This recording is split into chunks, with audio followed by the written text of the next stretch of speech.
하나님 말씀 봉독하는 시간입니다. 에베소서 4장 28절, 30절 두 절 말씀 찾으셔서 한 절씩 교독합니다. 신약 성경 제가 갖고 있는 성경으로는 314면입니다. 신약 성경 314면 에베소서 4장 28절, 30절 두 절 말씀 저와 여러분이 한 절씩 교독하겠습니다. 4장 28절, 30절입니다. 제가 먼저 읽습니다.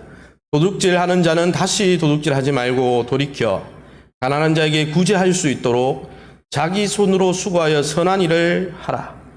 하나님의 성령을 근심하게 하지 말라.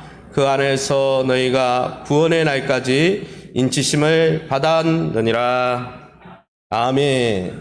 옆 사람이라 축복합니다. 성도님은 하늘에 속한 사람이 되었습니다. 하나님이 기뻐하십니다. 하나님이 함께 해주십니다.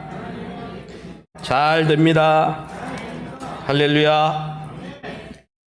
오늘은 에베소서 4장 28절 30절 말씀을 가지고 거룩한 삶의 이유, 부제로는 성도의 재물관, 노동관, 직업관에 대해서 함께 말씀을 함께 나누길 원합니다.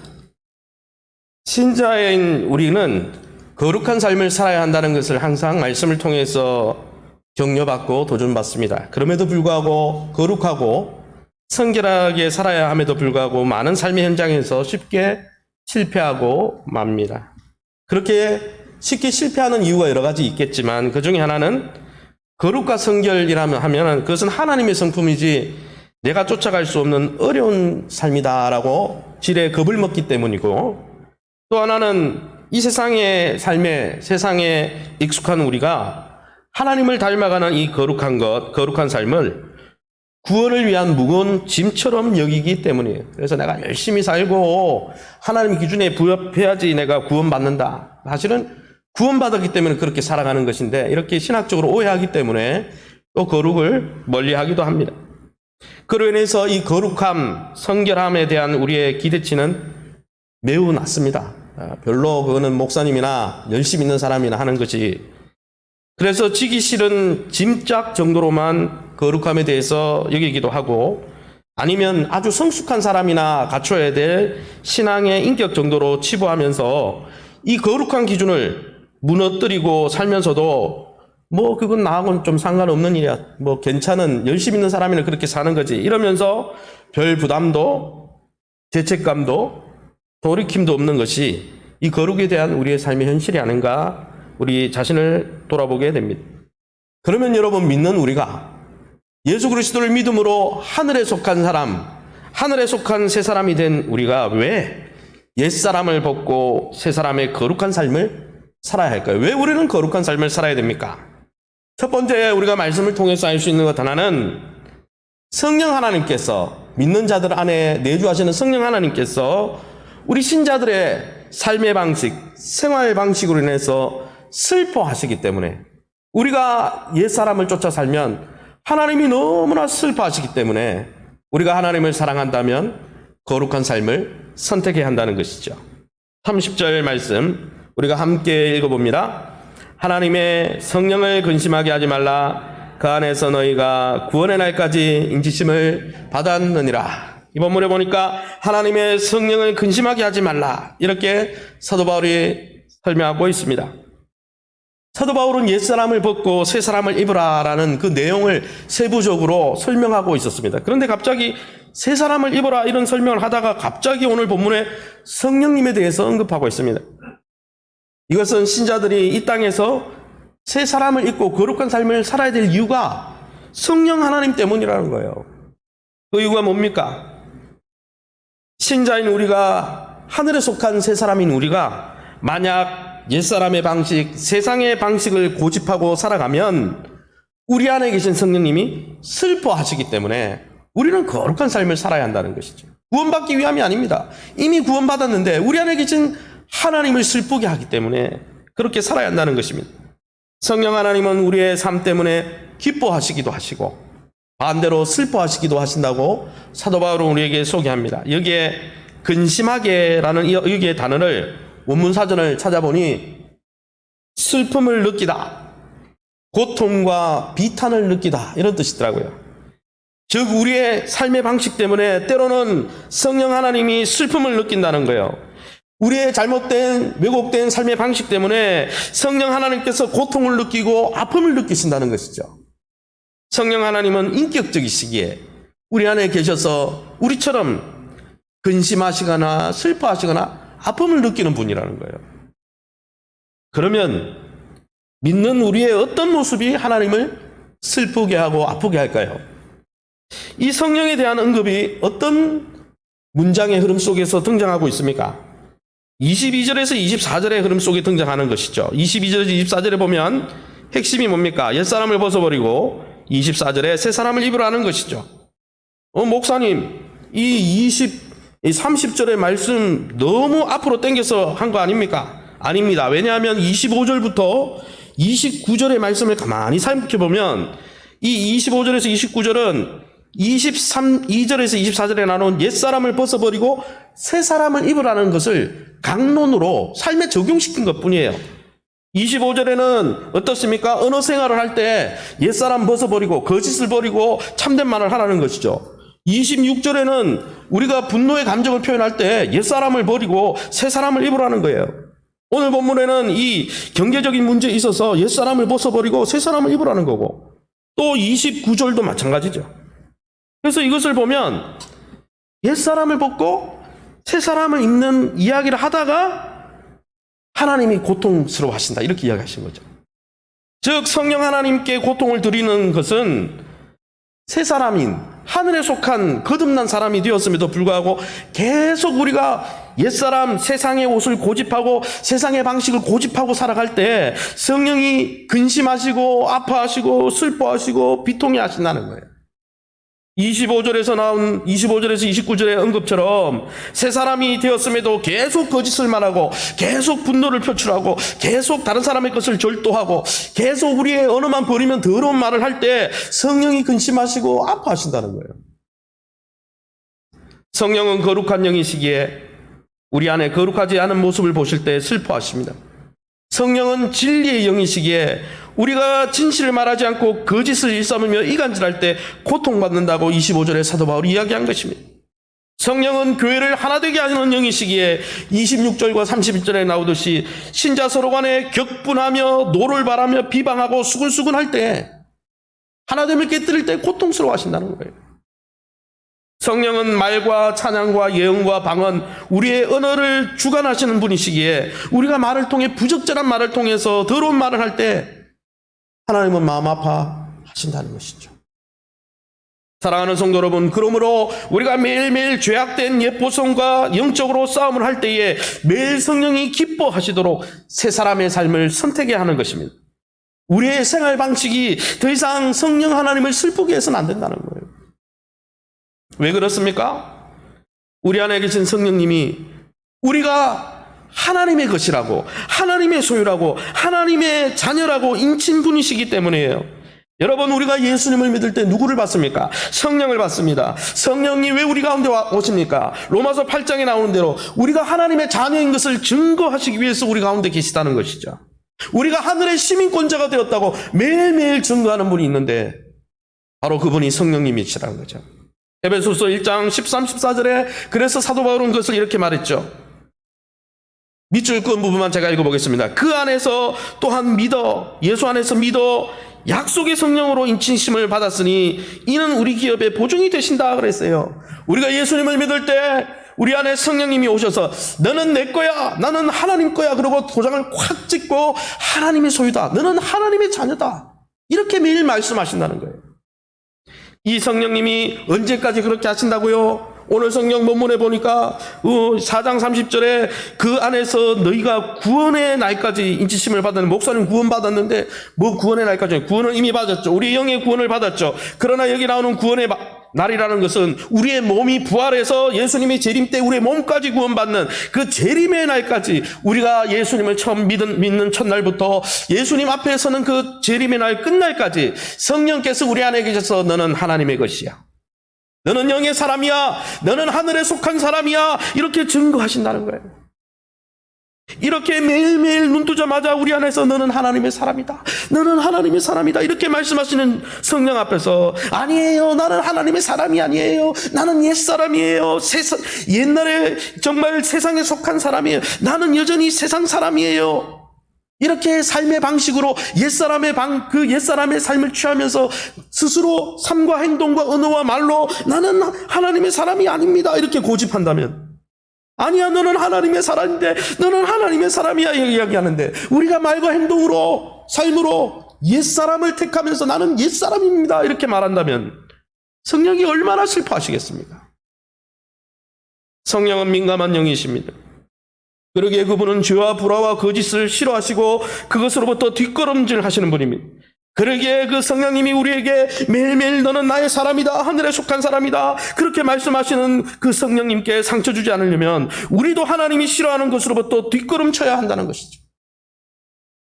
새 사람의 옷을 입고 새 사람의 방식으로 살면서 맞습니다, 맞장구를 쳐야 되는 거죠. 성령 하나님이 너는 하나님의 사람이라고 말할 때 우리의 인격과 삶으로 맞습니다, 나는 하늘에 속한 사람입니다, 그래서 이렇게 살아갑니다. 그때 기뻐하시는 것이죠.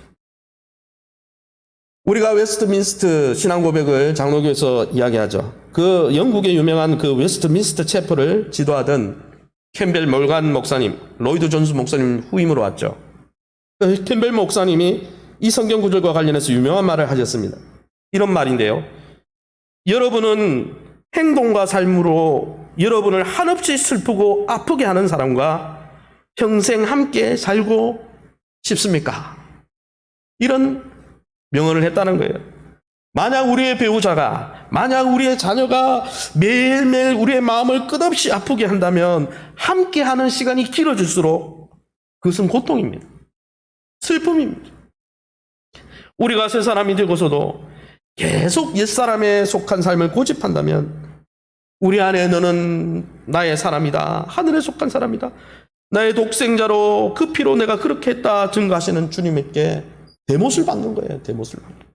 사랑하는 성도 여러분, 우리가 불의한 삶을 버리고 하나님 앞에 올바른 삶을 선택해야 될 놀라운 이유가 바로 여기에 있다는 것입니다. 우리가 구원받기 위해서 하나님의 조건에 맞추기 위해서가 아니라 이미 예수 그리스도의 은혜로 구원받은 자가 되었고 우리 안에서 우리를 보시면서, 연약한 우리를 보시면서 너는 그래도 나의 자녀다 말씀하시는 성령 하나님께 상처 주지 않기 위해서, 그분을 더 이상 고통스럽게 하지 않기 위해서 우리는 옳은 일을, 악한 일을 피하고 옳은 일을 분별하고 선택해야 하는 것입니다. 우리의 선택과 행동이 성령 하나님께 그런 영향을 미치고 있다는 것을 정말 자각하고 있다면 우리의 말과 행동과 삶을 돌아보아야 하는 것이죠. 아무쪼록 이제 남은 우리의 삶의 선택과 삶을, 행동을 통해서 우리를 구원해 주실 뿐 아니라 매일매일 우리 안에 계셔서 너는 나의 자녀다라고 말씀하시는 성령님께 고통이 아니라 기쁨을 드리시는 저와 여러분 다 될 수 있기를 예수님의 이름으로 축원합니다. 그러면 믿는 성도들은 어떻게 사는 것이 하나님께 기쁨을 드리는 것입니까? 믿는 성도들이 어떤 직업관, 어떤 노동관, 어떤 물질관을 통해서 하나님께 기쁨이 될 수 있습니까?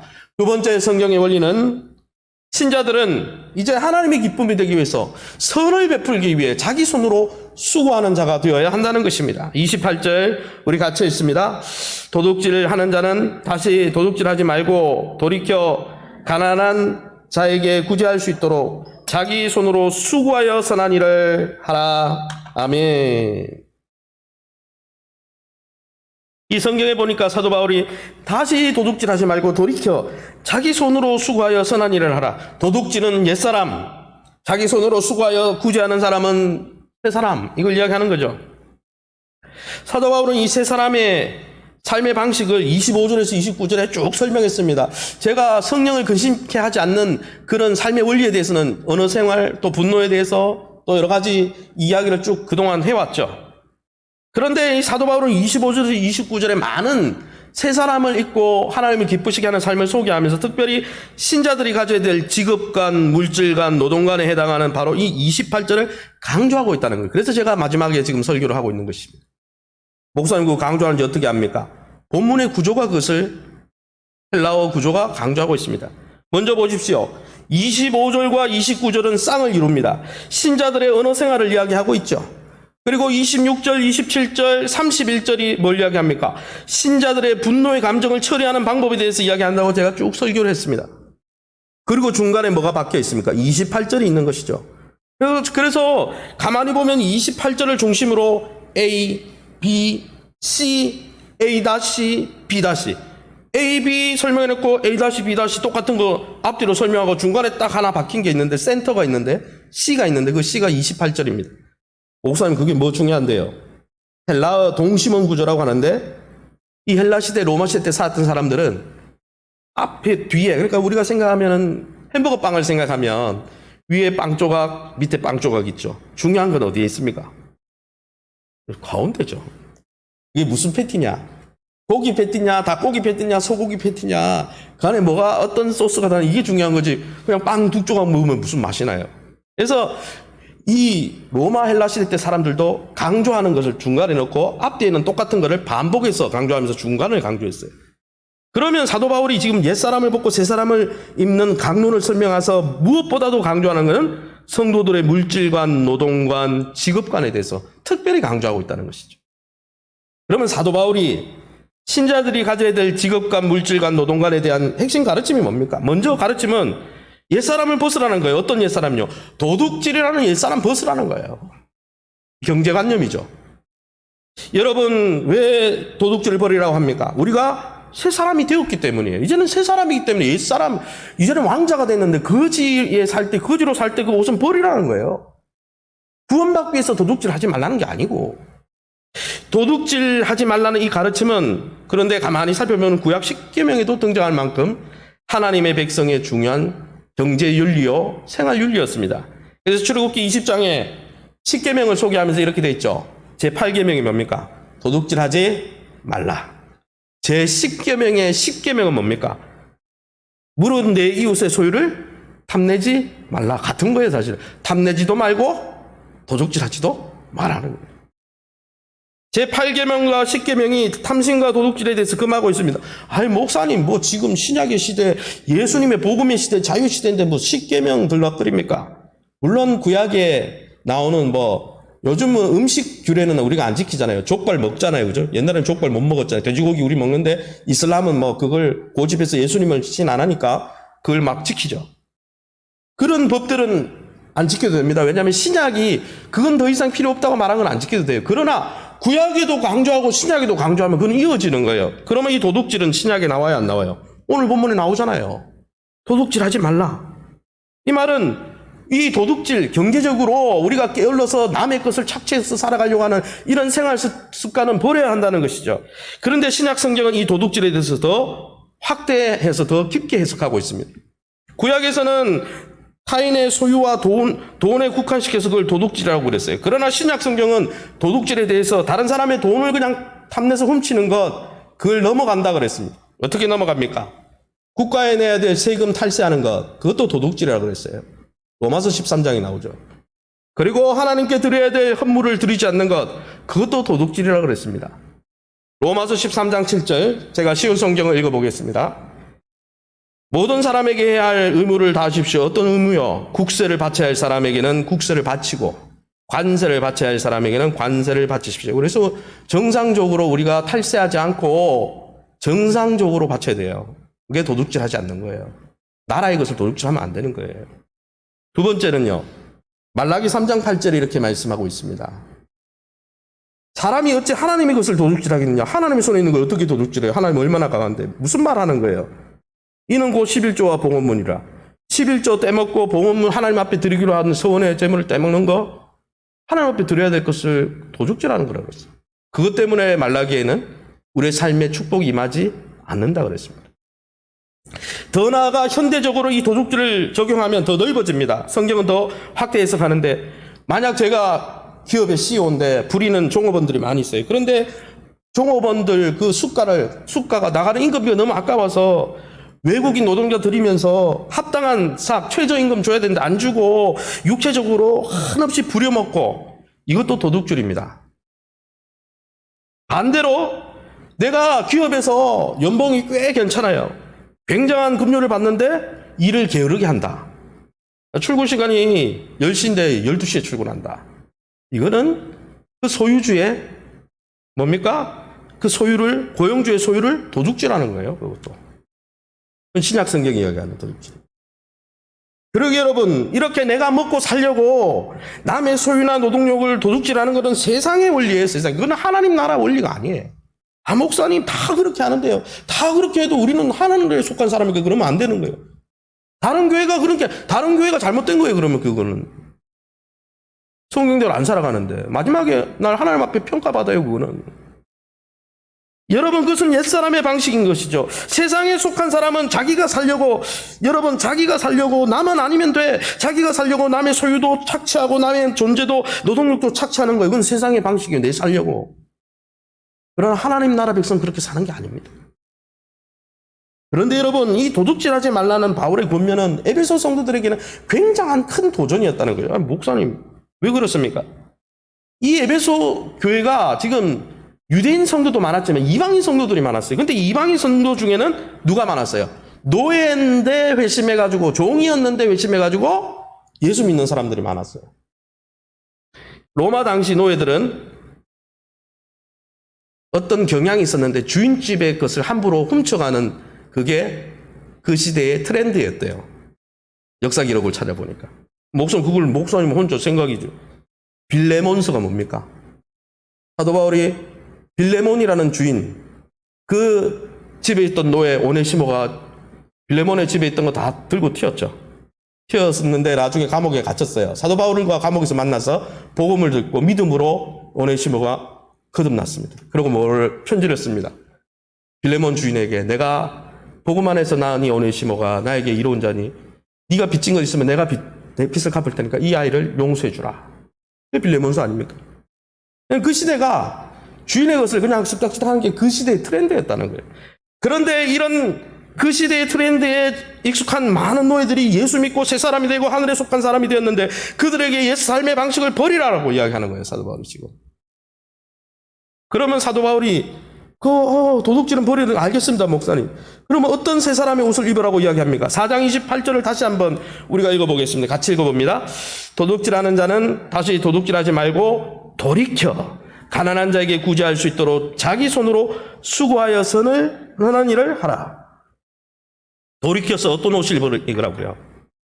자기 생계를 위해서 남의 것을 취했다면, 그전에는 내가 살려고 딴 사람 걸 훔쳤다면 이제는 내 생계는 내 스스로 책임져라 이야기하는 거예요. 그걸 좀 더 확장시키면 너의 가족을 부양하기 위해서, 너의 미래를 위해서 수고하고 애써서 너가 이렇게 생계를 책임질 뿐 아니라, 이 본문에는 나오지 않지만 너의 가족까지 부양하기 위해서 네가 수고해가지고 네가 수고한 그 물질로 부모 공경하고 봉양해라. 디모데전서 5장 8절에 나오죠. 뭐라고 나옵니까? 누구든지 자기 친족, 특히 자기 가족을 돌보지 아니하면 믿음을 배반한 자다. 자기 가족, 부모를 특별히 봉양하라는 거죠. 믿음 가운데. 자기 손으로 수고해가지고. 그런데 여러분, 신자들의 이 노동관과 물질관은 자기 생계를 위해서, 내 생계를 위해서 돈 벌어야지. 그리고 남한테 손 안 벌리고 남한테 부담 안 주고 또 내 가족을 부양하기 위해서 그렇게 해야지. 근데 이거는 세상 사람도 그렇게 하죠. 정직하게 사는 사람들. 이걸 뛰어넘어야 된다는 거예요. 이 수준은 뛰어넘는다는 거예요, 우리는. 성경에는 당연히 자기 생계를 위해서 수고하고 자기 가족을 부양하기 위해서 수고해야 됩니다. 그러나 우리는 뛰어넘어야 돼요. 세상 사람들은 자기 생존만을 위해 살기에 재산을 어떻게 해요? 모으는 데만 혈안돼 있어요. 인생의 목적이 뭐냐? 돈 모으는 거예요. 주식해가지고. 그래서 아이들도 꿈이 뭐냐는 몇 대 몇 억을 벌고, 그게 인생의 목적이에요. 참 허망하죠. 그런데 여러분, 돈 모으는 게 목적이 아니라는 거예요. 28절 하반절에 뭐라고 합니까? 이렇게 말씀하고 있습니다. 우리 다시 28절 한번 제가 읽어보겠습니다. 가난한 자에게 구제할 수 있도록 선한 일을 하라. 돈 벌어서 말하는 거예요. 선한 일을 하기 위해서 수고하라는 거예요. 다른 사람을 도와주기 위해서 일하라는 거예요. 내 자신의 부양과 우리 가족의 부양뿐 아니라 그걸 뛰어넘어서 우리의 도움이 필요한 자들을 돕기 위해서 돈 벌라는 거예요. 그러기 여러분, 신자들은 자기 재산을 꽉 움켜쥐는 자들이 아닙니다. 세상 사람들처럼 똑같이 꽉 움켜쥐고 이 땅에서 어떻게든 넘어와야 되겠다. 그럼 조금 의심해 봐야 돼요. 왜냐하면 성도는 베푸고 나누는 자이기 때문이에요. 왜요? 하나님이 독생자 예수 그리스도는 누군데요? 성자 하나님입니다. 하나님이 생명까지 나누어 주신 것을 경험한 사람들이 하늘에 속한 사람. 우리가 여러분, 사람에게 제일 중요한 게 뭡니까? 생명입니다. 하나님께 제일 중요한 게 뭡니까? 하나님이 생명이에요. 하나님의 모든 것을 쏟아서 베풀고 그 은혜를 받은 우리가 기독교의 그래 최고의 영성이 있다면 베풀는 영성이라는 거예요. 은혜를 받았기 때문에 은혜를 나누는 게 정상이라는 거예요. 주라 그리하면 여러분 받으리니 복되다. 주는 자가 복되다 그랬어요. 할렐루야. 게다가 여러분 진짜 우리의 보안은 어디 있습니까? 천국에 있다 그랬습니다. 그런데 천국 백성으로 이미 우리는 인침을 받았다 그랬어요. 성령 안에서. 그래서 마태복음 6장 19절에서 20절에 예수님이 제자들이 염려했죠. 예수님 따라다녀도 뭐 돈 한 푼 나옵니까? 베드로 장모는 아픈데 동양에 있는데 돈 없었잖아요. 염려했어요. 제자들도 얼마나 염려했겠습니까? 그때 예수님이 뭐라 그랬어요? 너희를 위하여 세상의 재물을 쌓아두지 마라. 20절에 그러므로 너희 재물을 하늘에 쌓아두라. 너희는 하늘에 속한 자고 하늘에 너희 보화가 있기 때문에 진짜 쌓으려면 하늘에 쌓으라는 거예요. 그게 뭐예요? 선행을 행하라는 거예요. 구제를 행하라는 거예요. 너희 번 것으로 거기 투자하라는 거예요. 하늘 주식에 투자하라는 거예요. 이처럼 여러분 신자의 노동관, 직업관, 물질과는 이 세상에 속한 사람과 달라야 하는 거예요. 그게 거룩함입니다. 뭐 이렇게 주일에 나와서 물론 주일에 단정한 옷을 입는 건 당연한데 와가지고 내가 기도할 때 거룩 아니면 목소리를 좀 저음으로 해서 이렇게 하는 게 거룩한 게 아니라는 거예요. 세상과 다르게 사는 게 거룩이에요. 할렐루야. 그러게 여러분 신자는 베푸는 삶, 나누는 삶을 향해 달려가도록 부름받은 자예요. 소위 말해서 구제하려고 돈 버는 거예요. 나누기 위해서 직업 갖는 거예요. 이것이 세 사람의 노동관이자 물질관이자 직업관입니다. 당연히 우리의 부양과 우리 가족을 부양한 건 당연한 거고 나누기 위해서 돈 버는 거라는 거예요.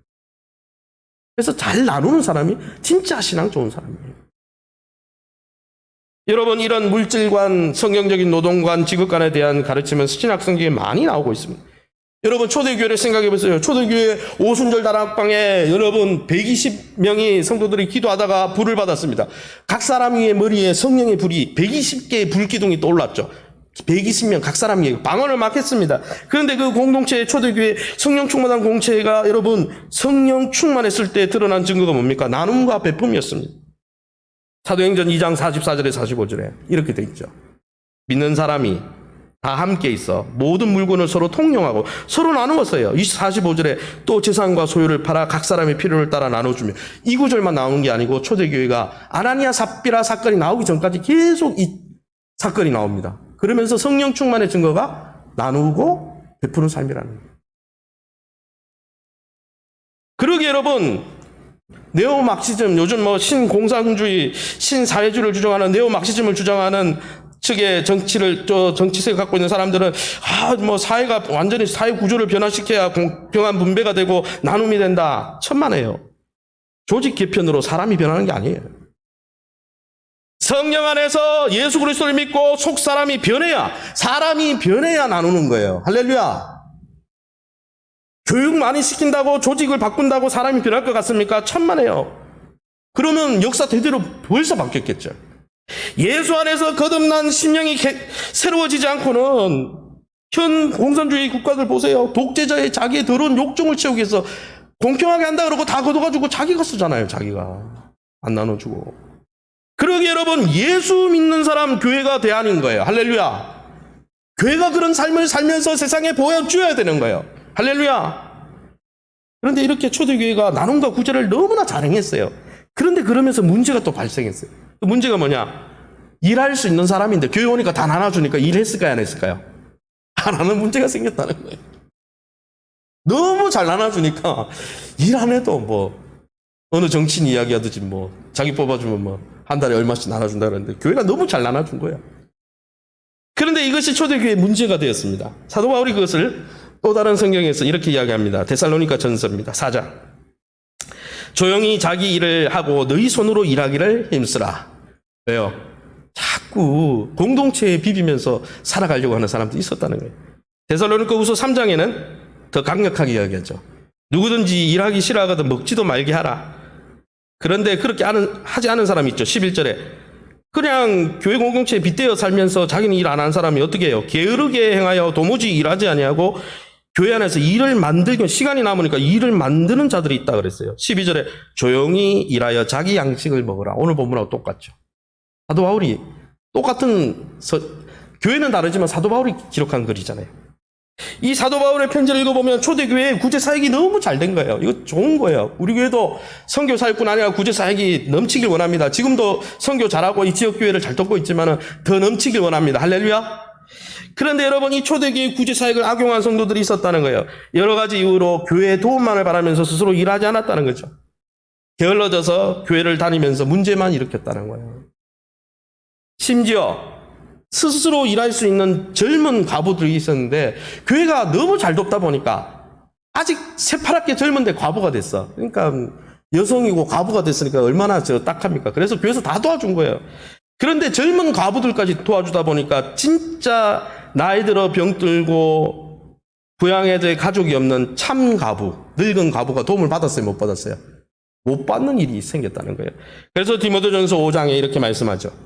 참 과부인 과부를 존대하다. 여기 참 과부는 나이가 많고 돌볼 사람이 없는 진짜 도움이 필요한 과부를 참 과부인 과부를 존대하라. 11절에 보세요. 젊은 과부는 올리지 말자. 어디 명단 구제 명단에 올리지 말라는 거예요. 왜 올리지 말라 그러면 13절에 젊은 과부주를 도와줬더니 게으름을 익혀 집집마다 돌아다니면서 게으를 뿐 아니라 쓸데없는 이갈질을 시켜가지고 교회를 혼란하게 하더라는 거예요. 그래서 자기 일 할 수 있는 사람들이니까 물론 과부가 된 건 측은하지만 아직 힘이 있으니까 그 사람을 일하게 하고 진짜 도움이 필요한 사람을 도와주라. 그런 문제가 생겼다는 거예요. 그러게 여러분, 교회가 구제할 때도 기준이 있어야 되는 거예요. 나라에서도 구제할 때 기준이 있어야 돼요. 무조건 다. 그건 성경적인 게 아니에요. 누구나 무조건 평등하게 다 도와줘야 된다. 그거는 교회가 말하는 구제가 아닙니다. 스스로 일할 수도 없고 스스로 너무 늙어서 병들어서 스스로 일할 수도 없고 주변에 도와줄 가족도 없는 사람을 도와줘야 돼. 그 외에 나머지 성도들은 어떻게 됩니까? 자기를 위해서 가족을 부양하기 위해서 오늘 본문에 나온 것처럼 스스로 힘있게 일하도록 격려해 줘야 돼요. 그게 하늘의 방식이에요. 잠언은 게으른 것은 죄라 그랬어요.